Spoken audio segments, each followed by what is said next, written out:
Hello, I want to thank everybody for joining us this afternoon. I want to welcome our viewers to the Live Report. As you know, we always highlight great individuals in the community that are impacting our lives and others' lives through sports, also through art. In our organization, we have a workshop that caters to performing arts and theater. And today we have a special guest, Terrance Spivey, the former artistic director at the Caribou House, as well as he started a new nonprofit called Powerful Long Ladder, and 1940s poem that is based on. And he can tell us a little bit more about that. But hey, welcome to the show, man. How are you? I'm good. I'm good, Marcus, man. Thank you. Thank you for inviting me, man. I gotta say I'm proud of you, man, because I remember back in was it 2006, 14 years ago. Yeah. I think I was working on the piece, the late great August Wilson's Fences, and I met you at the Weather Lane Playhouse. You were the stage manager.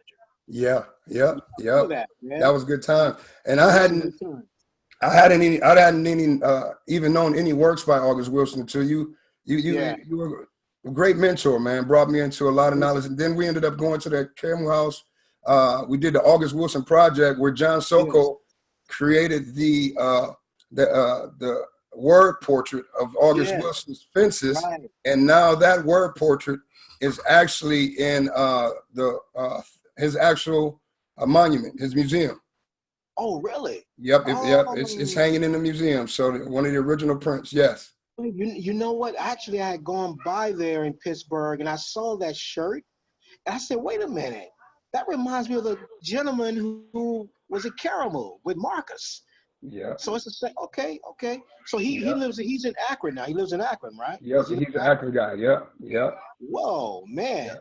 So let's rewind, man. How did it all start for you? Usually we have a number of athletes on the show, and how did it all start for you? Now, did you play any sports at any time? Oh, yes, I did. Like I said, when I was in ninth grade, back in my hometown, Coons, Texas. I was already played one game as a cornerback. Just one game. It was a short game. And then after that, when I moved to Houston, I ran track for a bit. I ran track in the 11th grade, but the acting bug is what bit me. Now, was there anybody that inspired you to kind of get into theater? Was there something you saw, or was that bug always? Were you always fanning that bug around? Good question. I mean, I always had an imagination back home when I was a kid, because I was raised by my great grandmother. She had we were in a backyard, and there was always a lot of trees and insects and birds and just me, and I'm watching the environmental setting of where my great grandmother lived at back in the South. So I would create things on my own. When I got to Houston, Texas, that's when the '70s movies were out back then with Jim Brown, Fred Williamson, and the person that got me wanting to get into acting was Pam Grier. Oh yeah, I bet. So in film acting in particular, I was ready to run to Hollywood, man. And I was like 15 years old. I was 15 years old. She'll steal your heart, man. Even today, she still got it. She hasn't lost it one bit. But I got more seriously when I realized I didn't know theater was a profession. I thought more like Hollywood, because when the series Roots came out, was a huge impact. In school, you had not just Black history teachers, but white history teachers asking all of us, Black and white students, when you watch each part of Roots, come back to the class and let's talk about it. Wow. It's not like that anymore, and we talked about it in the history classes. And I saw all these Black people, male, female, in Roots. I'm like, where did all these actors come from? Where did all these actors, LeVar Burton and Lou Gossett, and and then I'm seeing folks I remember, white actors from Bonanza, Lauren Green, playing a mean slave master, and the Rifleman, Chuck Connors. I'm like, whoa, what is all this? And but then when I got into theater, after I left high school, I went to Prairie View A&M University. That's a historical Black college. 45 miles out of Houston. That's when I started really seeing how serious theater is. I found that it's a profession, and I found out the majority of the people we've seen in those films and television shows were theater trained. And I found out the foundation of all the acting, everything you do is from theater. It's the Wow. it's the it's the it's the foundation. Wow. And ironically, my first time knowing that Ron O'Neal, I didn't know he was a theater trained person, was when I looked at my freshman acting book. That was a picture of him in a scene doing Othello in Canada, and it said Karamu, Yeah. Karama. I was trying to pronounce it. That's how I was trying to pronounce it. Karama, Karuma, caramel. I was trying to say all kind of things, and it says Karamu alum Ron O'Neal as Othello. Wow. I said, oh, now all I knew, I was telling my teacher, this guy, there's no this guy from Superfly. What is he doing theater for? Yeah.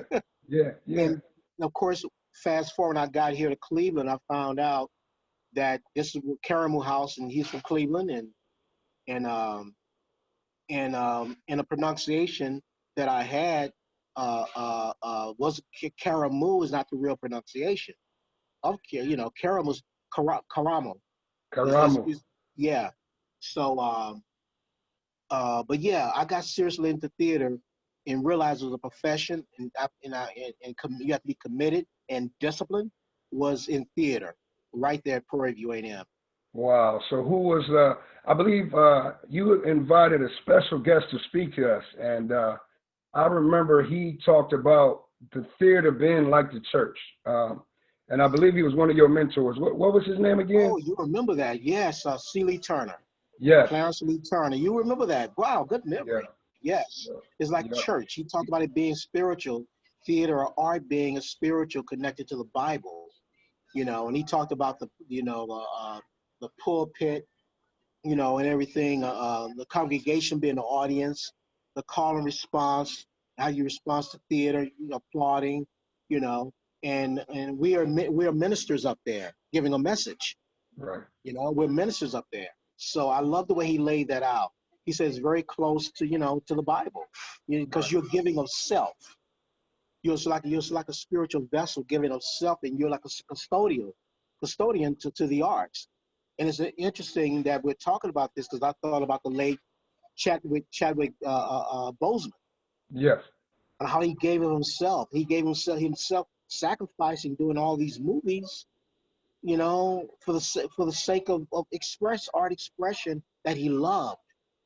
And I Yes. said, wow, this guy was a true warrior.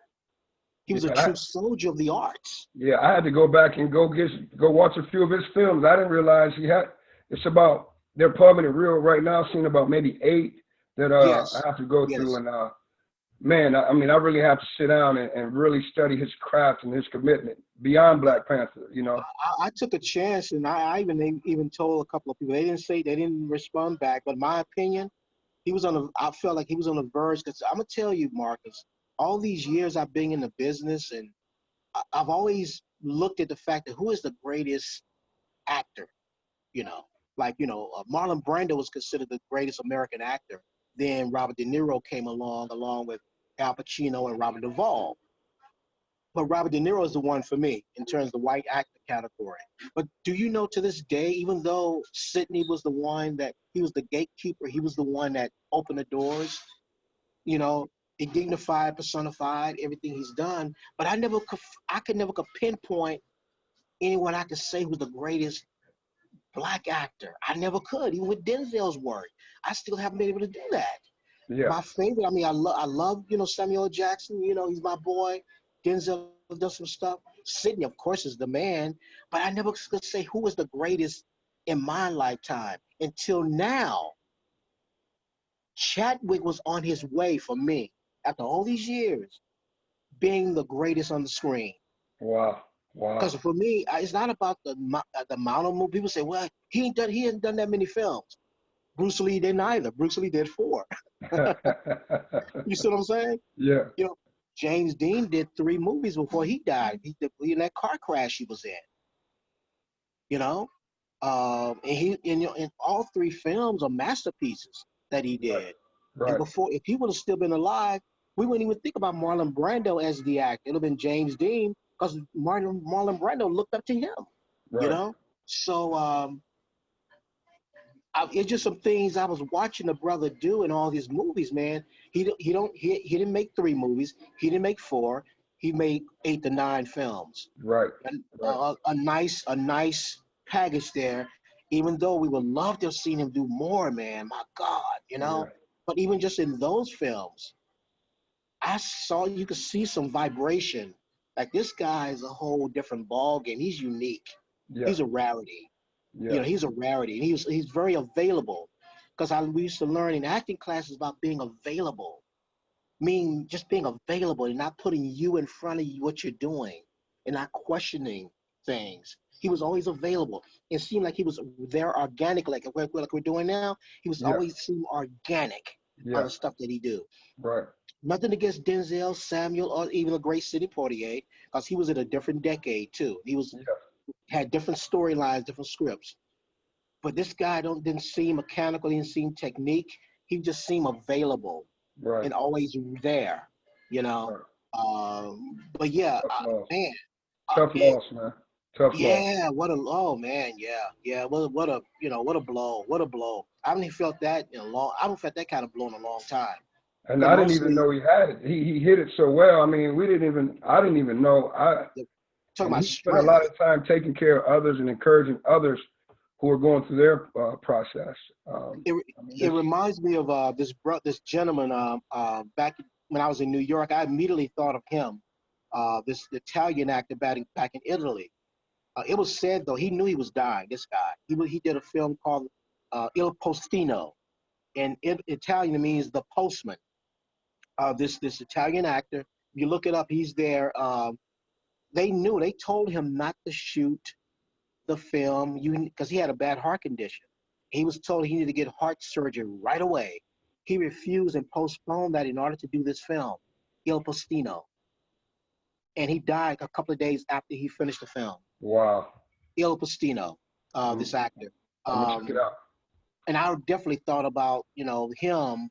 And there was another guy. I don't know if you ever seen the Deer Hunter with De Niro, a movie called The Deer Hunter. Yeah, I can't remember it. I can't And, remember it. and there's also in Godfather the brother Fredo, the youngest brother Fredo. Yep. He kissed him, the kiss of death that Al Yeah, Pacino Kiss of gave him. Death. Yep. But Alfredo John Cazale, he was another one. He died. They did the Deer Hunter. He knew he was dying. He knew he was dying. The actor who played Fredo in the movie The Deer Hunter, but he Right. still wanted to finish the film. He was Meryl Streep's boyfriend. I mean, she was very torn when he died. That was Meryl Streep's boyfriend, John Cazale. It's almost like that walk when he said it's theater and film. It's a cleansing. It's like the church. It's almost like these gentlemen were like a Christ figure doing that Yes, last walk, the that last sacrificial. journey before Yeah, before yes, they move on to exactly, be ancestors. That's exactly, deep, man. You know exactly. they know their fate, but they still continue to walk on this road, on this journey. Yes, exactly. That's very powerful. And what's that saying when people are at that job? They say, "Well, I like to die. I'd rather die what I love doing." Yeah. you know. Yeah, exactly, exactly. So what was one of your first writings? What was the first time you hit the stage and you got in front of somebody? Can you remember that role that you played? The first time you The got up first there? the first time I hit the stage, it was in okay. Well, there's a different. I was about to say the classroom back when I was back home. I first got on stage at the classroom. Our music teacher had asked us to recreate something, and me and a buddy of mine who I ran into back home in a reunion 2 years ago, he reminded me. He said we did a recreation of Hong Kong of King Kong. I said King Kong. I don't remember. He said, "Yeah, you was trying to get me to be Fay Ray, the actress, and you were King Kong." I said, "I don't remember that." And of course, his wife looked at him like, "Well, he's trying to get you to be Fay Ray." I said, "I don't remember that, you know." Yeah. But after that, when I got to Houston, Lamar High School, It was The Miracle Worker by Helen Keller. Okay. Yeah, I was Percy, the young man. My mother was the housekeeper of the house, and I Yeah. played the little boy who she kept attacking all the time because she couldn't see, and she'd be touching my face and about to stab me with scissors and stuff like that. Yeah. It's a Yeah. classic play, classic movie too, The Miracle Worker. So Yeah. I played Percy, the little boy. Okay. So I remember, and we'll kind of get into you directing when you go from the, taking it from the page to the stage and then Yes, organizing that. I remember you teaching me some things, and you were teaching about rhythms when we were doing yes, fences. yes, And with August Wilson's writings, you made me understand it was always like either on a porch setting or it was always a porch or a backyard. yes. In many of the stories, that old feel, but you talked a lot about the rhythms of theater. Can you kind of highlight that? Yes, yeah, I'm glad you brought that up. Yeah, because Shakespeare has that term called iambic pentameter that they use in Shakespeare and the rhythm and the different Yep. notes you hit. And with August, it's called blues pentameter. And that's how you hit those notes with the dialogues, that certain rhythm that that the older guys have on the porch. You've seen it when you can go down the street in front of a barbecue house, or you can walk in McDonald's now. Well, not now, but back in there, a lot of older Yeah. guys, they sit there in the corner talking. You Chopping hear it the up. rhythm. You can hear the rhythm. They're overlapping. I say, oh my God, look at that's August Wilson right there. They're overlapping, and there's a musicality about it. And they don't wait for no cue lines. They just keep going, and you can hear each one of the notes. You can hear Yeah. each one of the dialogues, and that's how it is back in the South. That August Wilson sound. The guys be on the porch. I call it porch sound, because they be on the porch talking even if they're in the living room. You got people could be in the living room, they act like they're outside when they're talking. Yep. And so that's the only way you're gonna make that work. Make it work. It's August Wilson is that sound, and it's non-stopping. It's a Yeah. rhythm. You don't stop. It's like Right. riffing in jazz. You Right. know. Right. Yeah. Right. Mm-hmm. It's just levels, the The ebbs different and flow levels. of the rhythm, Ebb and and flow. yeah, Yeah. yeah. Mm-hmm. I know it was when I was in college. We did a lot of plays. I used to write a lot of plays, and we would produce them ourselves. And I would get a lot of the football players from the football team when they could get a little. I could steal some of their time. And I remember a gentleman named Rick Jones, Mike Young, and last couple of weeks we had Dwight Smith. You might have seen that first interview that we did, man. And those guys would actually commit to the character. They would come out, like you're saying, come without your, come from outside of yourself, Yes. Get yourself out the and it way. was powerful. But it's a stigma attached to theater that you're a punk or you was weak, coming up. If you want to get into dance and arts, unless it's hip hop, sometimes it's not encouraged in our community. Like I believe it. I believe the next um, Idris Elbows is out in Mm-hmm. the hood right now. The Right. next Idris Elba is out there Yeah. somewhere. Right. Can you Right. kind of Right. speak to that stigma? Why do you think that is, man? Why do they? Man, you hitting on some stuff I just got through talking about with somebody today and yesterday. Um, and I was giving an example of Ving Rhames. I was talking about how Ving Rhames remind me of those actors who when he was on a talk show once with David Letterman or Jay Leno, and after they kept questioning him about Pulp Fiction. That's what made his career. 'Cause I don't remember. You remember Pulp Fiction, Yes. and I'm sure you know what happened to his character at Yeah. the end. Yeah. It was tough. So, and I told some people when I was in New York, I saw that film. I was in line to see that film. Now, when I read the review before I saw the film, they said there was a particular actor. They named all the actors in the film. They said there's a particular actor that folks would talk about it for years on what happened to him, what happens to him in the film. I'm gonna tell you, I already told somebody. I bet you it was Ving Rhames, because I'd already heard about his career when he was doing theater. Because he would go in auditions for theater and be very very risque when he'd come in audition. He'll be out the box and do. I said, I bet you they talk about Ving Rhames. So after I seen the film, I said, yep, I knew it was gonna be him. And I said, that's somebody who have to know You have to know who you are despite all the stigma. My mentor told us in school our freshman year, know who you are. If you don't know who you are by the time you graduate, you're going to get out there and do the wrong things. You're Yeah. going to do things to be accepted. You're going to do things because you're confused. If you know who you are, you can stand your ground and know whatever you do that others may think, uh-oh, you know who you are. Right. And I thought about Ving Rhames when he was on David Letterman. The first thing they brought up, they said, "Man, Ving, the part you play, so how was you able to deal with that scene that happened in the end?" He said, "I know he said, I'm comfortable with me being a man. I know I'm a man. That was a part I played, but I'm very comfortable with who I am." And that's a very strong statement because it goes, like I was talking to somebody today, I said, it goes back to slavery. It goes back to just us. We're it's the masculinity and just male, female, our sexualities. It's our sexualities that we're stuck with because we never got a chance to really express because of slavery.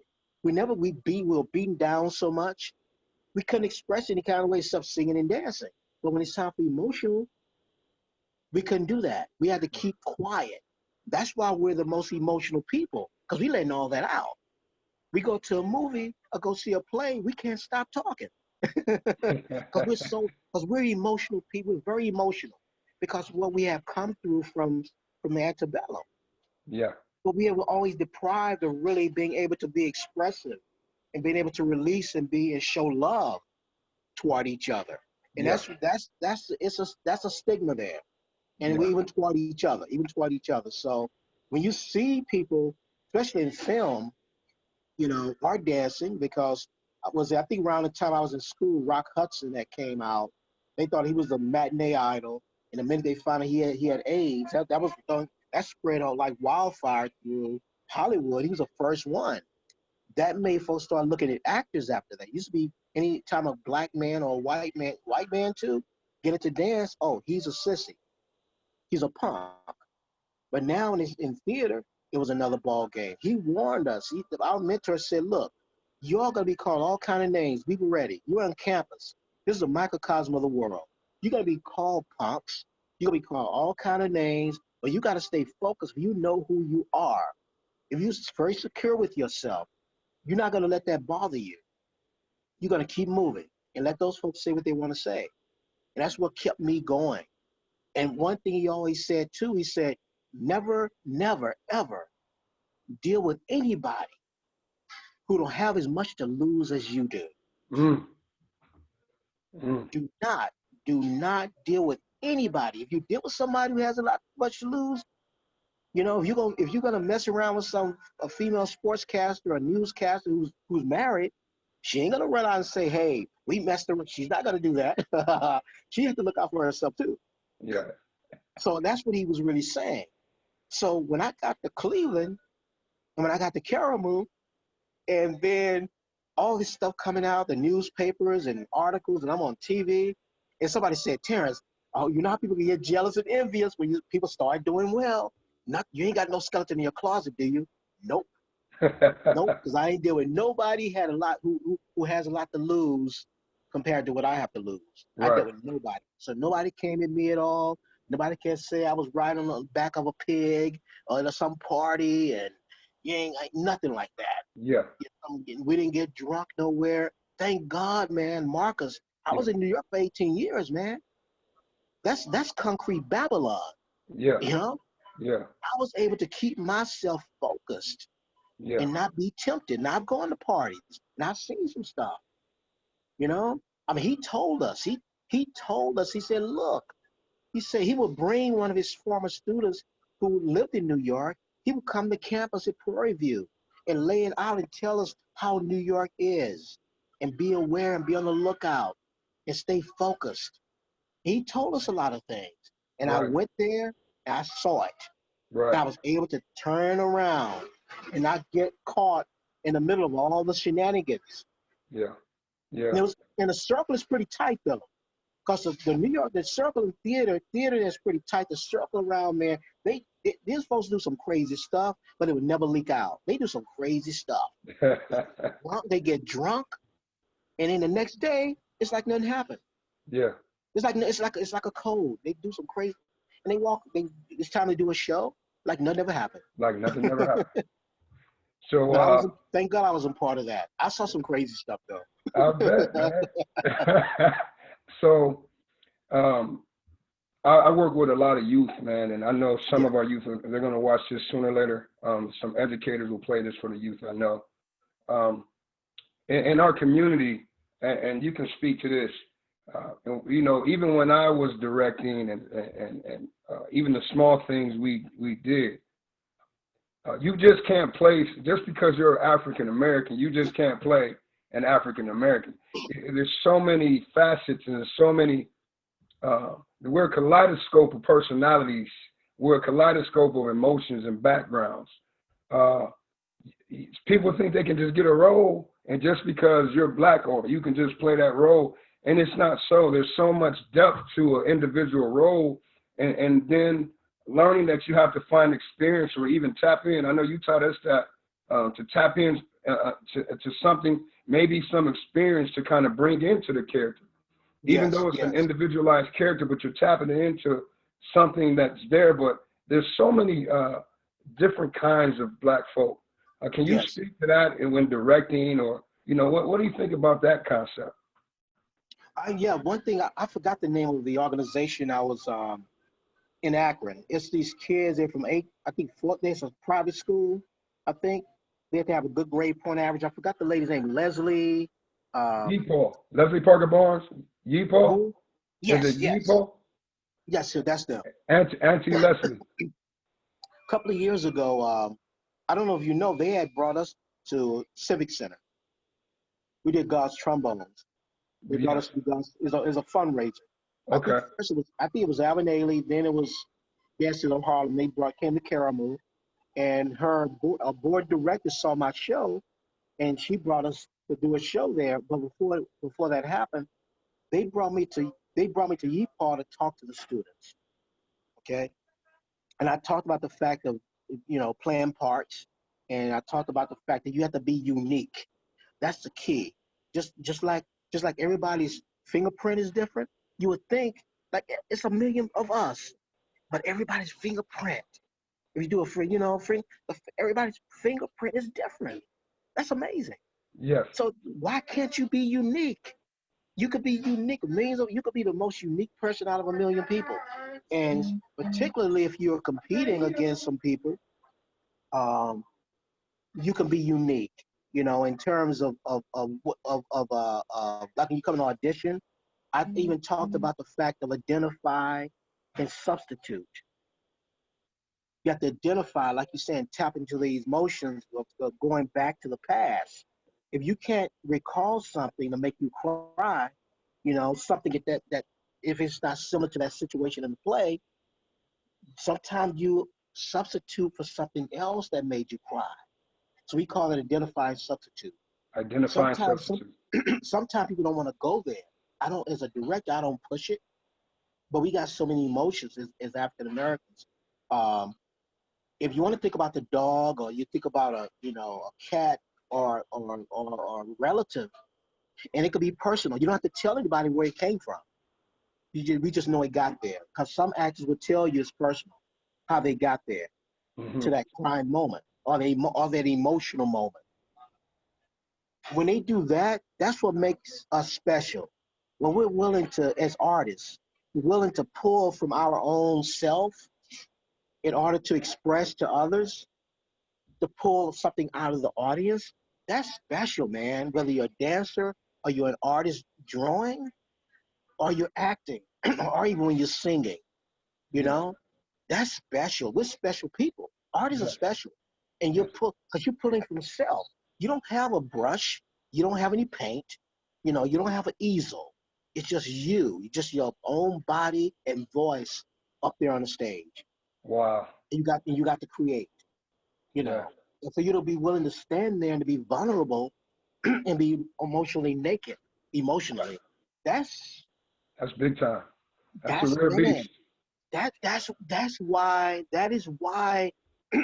it's only a unique certain people who are like, whoa, I like that person, I like that person, I like this, I like this person, but this person here, man, there's something about them. Like Regina Taylor's a good example from How Fly Away. You Yeah. know, she was in Courage on the Fire with Denzel playing the wife, um, and she did a couple. I think it was the Negotiator And then playing Samuel she Jackson. wrote Crowns. Didn't she write She Crowns? wrote Crowns, exactly. She wrote Crowns. She's another one, man, who's fabulous, man. She don't get all the play, but she's okay with that, you know. And she's what a powerhouse actress, man. This before Viola Davis became known. You got Right. people like Regina Taylor and Alfred Woodard. Those two. I'm not talking about Angela Bassett or Viola Davis. I'm talking about Regina Taylor and Alfred Woodard. Those two there was the one. Those are about the two key. Well, I like the others too, but something about those two, man, that's so strong because they Yeah. internalize. Yeah. Internalization is what the key is. Yeah. You're not going to find a lot of young people can do that yet when you're young because you're Mm. not where you're pulling from, you know. But when you get older, man, you utilize that. It's so much, man. That you know, when I see actors, you know, older and can't pull from the emotion or show any kind of centering or internalize, I'm like, where are you coming from? You know, I have to get on that case. You're not. Where's your training? Right. It's that somebody told you were the Marlon Brando or De Niro, but they're lying to you Yeah. because you're not pulling from anybody. You're not Right. pulling from anywhere. You know, so it's amazing when I see us get up there, particularly African Americans, get up there and do something out of the ordinary, man. Like Jeffrey Wright is another one. Jeffrey Wright is another actor, man. That's just man, that guy's. I mean, he played that brother, the Dominican kingpin in Chef with Samuel Jackson, man. He stole the film. He's another great actor, man. But he's where is he? He's doing things, but not propelling the way he should be. And he's the one that got out stabbing himself. Yeah, Jeffrey's right. Yeah, man, Jeffrey. Oh yeah, that guy's amazing. It was It funny that you is. talked about talked about Yeepaw. When I was young, for years I actually was able to do workshops with them. I Hmm. actually got a Yeepaw. I actually got a Yeepaw tattoo, man. Oh But man, okay, yeah, okay. yeah. I call her I auntie, love it. I said, man. But yeah, that's So an amazing show, man. They're so doing you're this part of them. So you're part of them forever. Okay, forever, ever. Always in my man. soul, man. Give a big Yeah, shout out to you, Paul. And they yeah. actually did their summer showcase online. It was all on Zoom, man. And Wow, she said the kids ran it. It was peer led, student led. And the former leaders came back. They got online and they did that thing. wow. Man. They said it was amazing. Is it record? Is it recorded? Was it I'll have to recorded? find out. I would love to I see would it, love but to I see it. mean, all the choir did it together. She said the dance came together, and you know how Yeepaw runs that for that week. All those different entities came together, and they got it done on Wow. all those kids, man. So I love the organization, man. I would love to come back again and talk to them. I love that organization. Meeting those yeah, kids too. yeah, it's Yeah, powerful. So yeah. in the midst of this chaos, in the midst of what we're going through, and it's being highlighted even more. It's nothing new. There's nothing new that's taking place at this moment, but it's because of the technology and the technique that there's eyes everywhere. But within the midst of this, and throughout time and through studying art, um, you know that different kind of art comes out, Yes, special drawings and people's yes, perspectives yes, on the canvases and yes. on the screens. And you developed a film, and I want Ye- to kind of talk about that. It's called Yeah. The Resurrection of the Last Black Man. What was the inspiration of this? And Wow. Oh man. Okay. Don't get me to crying now. I'm trying to keep us up together. Um, well, before that film, I this is based in my hometown. I've been wanting to do a documentary in my hometown, Kuntz, Texas. Ko, in case somebody want to look it up, Kountze, Texas. Little small timber town, railroad town, not far from Beaumont, Texas. Like Beaumont is like a mini Houston. Mm-hmm. It's like 80 some miles out of Houston, little timber town. And I remember as a kid, when I was staying with my great grandmother, I was told I kept hearing about this black man being dragged across the tracks back in the 30s. I never knew who his name was. Constantly hearing, about it in my great grandmother's juke joint. Constantly hearing about it. Yeah. So finally, fast forward, my son and I, Sinke, we ended up going home 2 years ago for the family reunion. Mm-hmm. And I brought his name up again. And when I brought his name up again, a couple of the natives who, some of them don't live there anymore, they travel all over just to come to this big reunion. They said, "Oh, you mean David Gregory?" I said, "That's his name?" Because I never even cared to know his name yet all these years. I just knew I'm going to go to Coons. I'll probably find out at some point when I'm going to do my research his name. He said, "David Gregory." One of them said, "Yeah, that was my great grandmother's son." I'm like, whoa. I said, okay. Okay, after that, I did more research. Then I brought up some other incidents happening in Coons that my mother told me about. They corrected me on some names. Then they said, "Oh, by the way, do you know that Coons had the very first Muslim mayor in the country?" I said, "Wait a minute." Wow. They said, "Look it up in that Google thing you be looking up. Look it up in that Google." Right in front of them, man, the Days Inn lobby. I looked it up, first Muslim mayor, Coons, Texas popped up. Wow. And it showed, then I did more research, and it showed Muhammad Ali waving at some parade on Main Street in Coons. I said, wait a minute, when did Muhammad Ali come here? Come to Right. Coons? Right. 1995, because the Muslim mayor knew him and brought him in. He went there and he helped raise some money. Mm-hmm. And I'm like, man, this is more and more now for me to add in this documentary I'm looking to do. Yeah. Fast forward a couple of days, I'm doing more research before my birthday is June 10th. So I kept doing research and more research. And that incident that happened to George Floyd, when that incident, he was calling out for his mama. He was yelling for his mama. And then combining that with an article I read about David Gregory. And the article, it stated what his mother's. Hey, hold on. You went mute.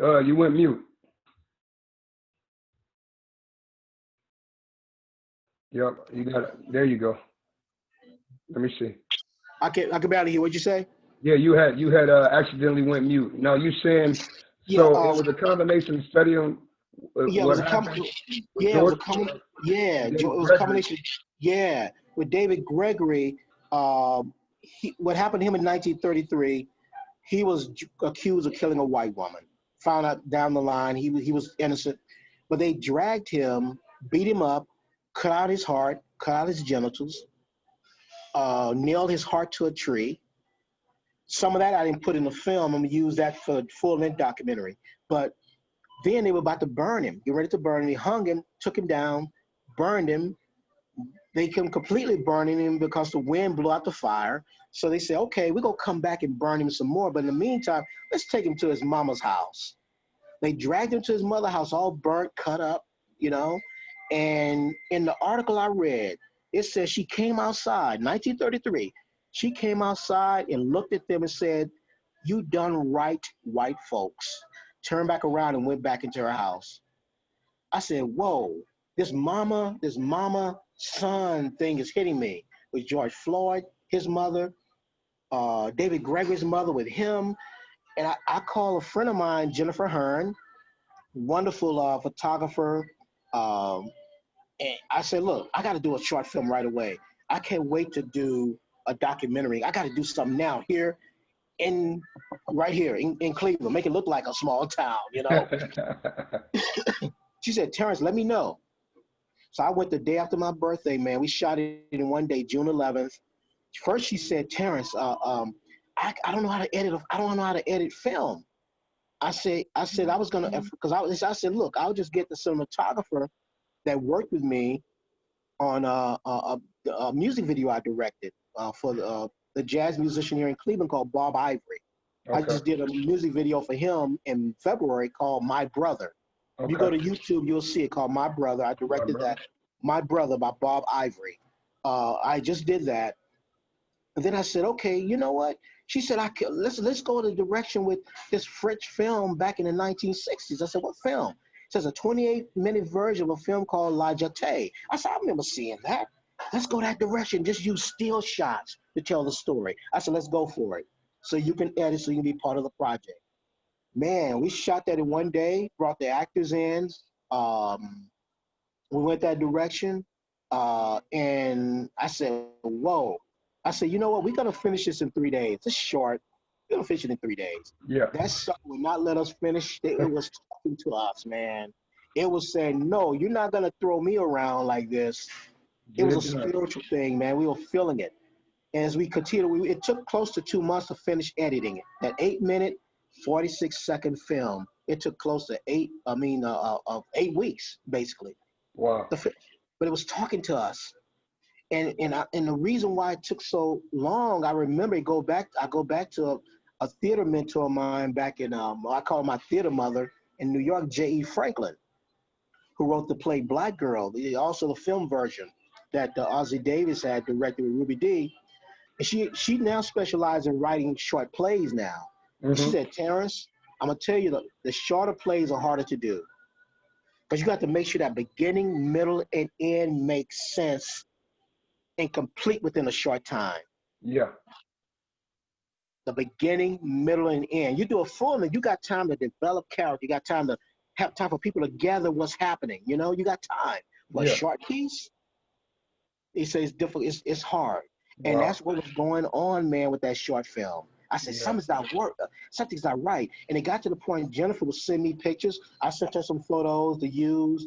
And I said, send me this other. She sent me one photo, man, it was so powerful. It was the one with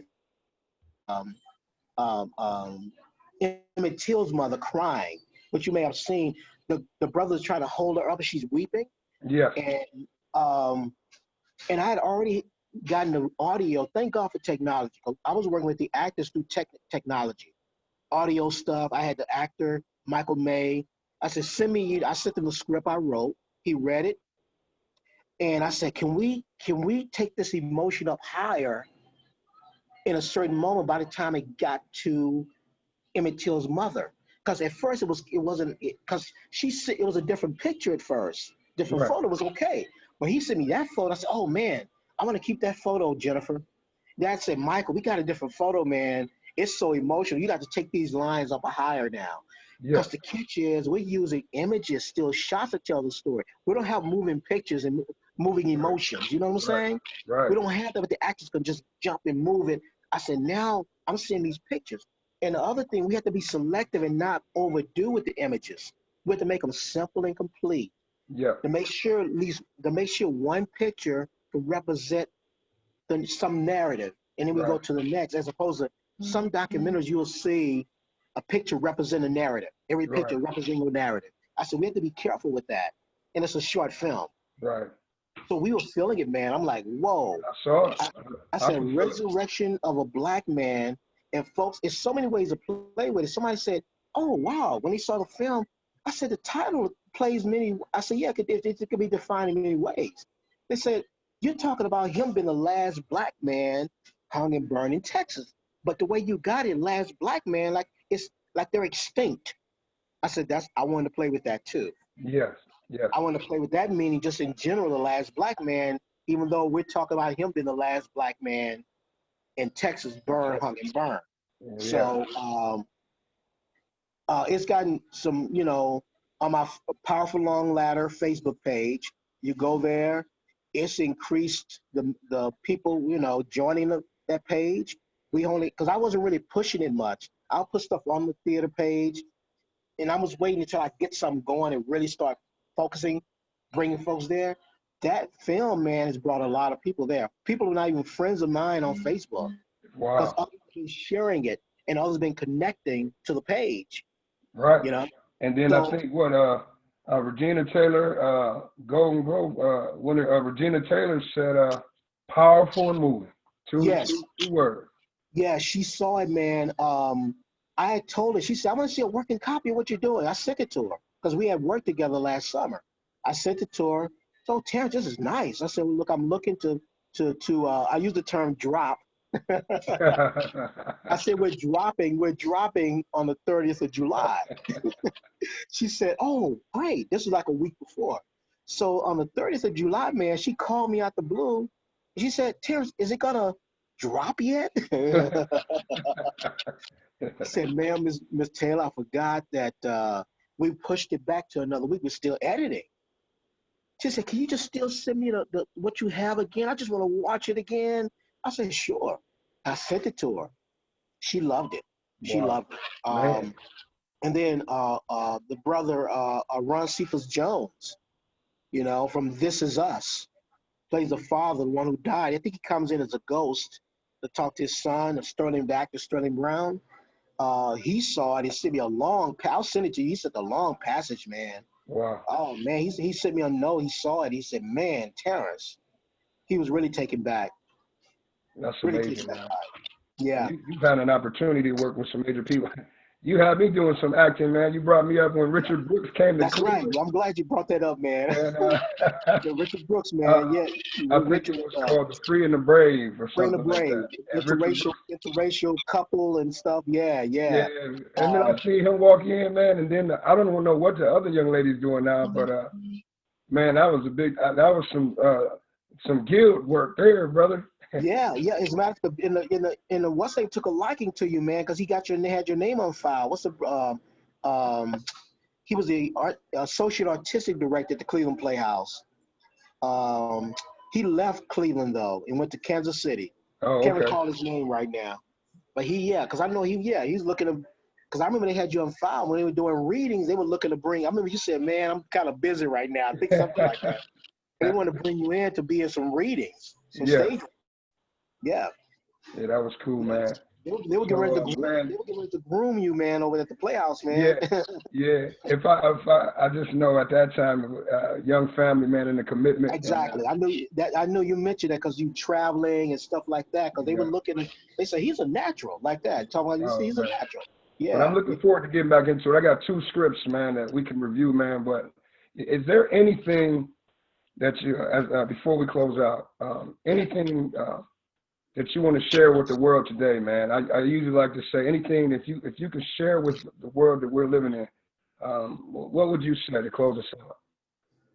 Whoa, God, so many levels of stuff going on. I would say to stay despite, and I'm gonna just say this.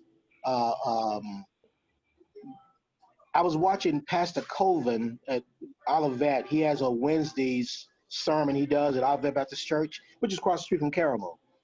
And he had this thing about despite, and there was another term he used, but he said, despite everything else going on, we're still here. Despite everything else going on, we're still here, basically. Despite, Mhm. we're still here. Despite all the stuff in the political world, despite the pandemic, the main thing is for us to still stay focused and know your vibration.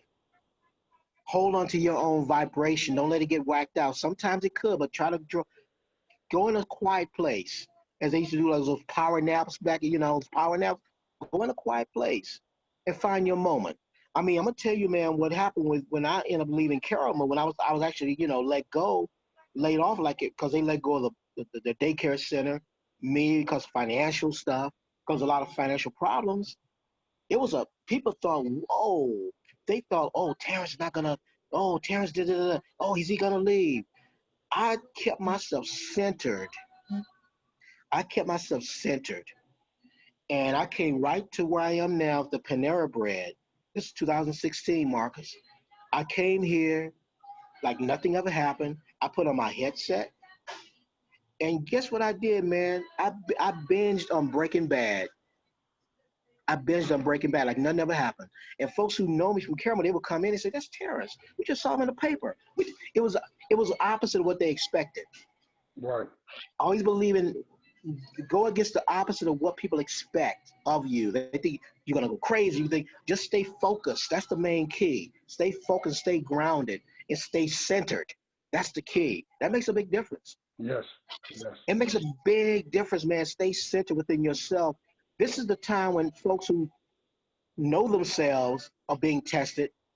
This is the time for those who still try to learn about themselves are being tested to push themselves to start learning about themselves now, you know, and Wow. say, hey, and those who are like going through some mental things, you know, it's I would say anybody that's dealing with folks who are like that, be patient with them because they're the ones too that's on a rocky plane right now, you know, Yeah. their vibrations are different. Yeah. They have different vibrations. So you got to be extra patient with them while you're dealing of self at the same time. Right. This is the test. This is a test for everybody. It's a test. It's a test. And this virus orange 45 is a whole nother story. Right. You know, that's a whole nother story there. So you're being tested. The other pandemic, we've been dealing with that other pandemic for longer than this COVID-19, Yeah. racism. We've been Right. dealing with that for we've been dealing with that for a long time. Right. It's just up this ante now, but we have to be patient, be patient, be patient. And I tell the parents with their kids, you know, this is the time now to learn more and more about your son and daughter. Yeah. You know, this is the time to be able to be more strict with them. You know, this is the time where it separates the men from the boys Yes. in terms of particularly us for adults because the kids are watching. Right. The kids are watching us. You know. And I know, man, I'm gonna say you and I have been in contact in a long time. I've caught some things on your face, but I have to give it to you, man. Your family, beautiful family. They it need to be. It's unfortunate that it's always this stigma, this thing about fathers, and you constantly saying thing about fathers or father's not around or the couple broke up. But you're a prime example, man. You're one of the prime examples. That's why I'm proud of you, man. What you're doing with your kids, with your family. You know, you walking the walk and talking the talk. Yeah. You know, Yeah. you can write a book. There's Right. somebody else who wrote a book. I'm not gonna say his name. We all know him. Well, name known person comedian. Why is he writing a book? You the one should be writing a book on Writing their own book. how to Yeah. on That's how what I'm to. saying. A lot is a lot has changed since we've been together, but as far as the children, and me and their mother and raising them together, um, uh, it's a very unique time for them as kids and trying to understand the what's going on and still try to Mhm, maintain and still want to have fun, man. So, mhm, mhm, mhm, man, mhm, so the mhm. resurrection of the last black man. You go around You can YouTube. You actually go, go to yeah. Powerful Long Ladders. That is a website or just a Facebook. Facebook page. Yeah, Yeah, yeah, it's yeah. my And face. It's my theater company's Facebook page. all right, and make They sure can you find guys me go too. visit that. Good. And they can also find my name. I'm on Facebook too, Terrance Spivey. They can find me on Okay, there. and they can find it through that. And then, of Yeah. course, I'll keep sharing it as well. Once Yes. again, we want to thank you, Mr. Spivey, for your Thank time. you, man. We got it's time for us to link, man. It's time for us to Yeah, hook up. yeah. We got to. Yeah, We I got got to. some mental health stories that I told that, man, they're full-length movies, but they need edited. But just thank you Okay. so much, Okay. man. Love Thank you, you. brother. Thank you. Praying Love for you this too. work, man. And once again, God bless. Yeah. Thank you for getting me on this Zoom, man. I'm getting used to it now. I saw that. I saw that, man. You did a good job. Thank you. Thank you. Thank you. Appreciate it. All right, brother. Take care. Thank you. You too.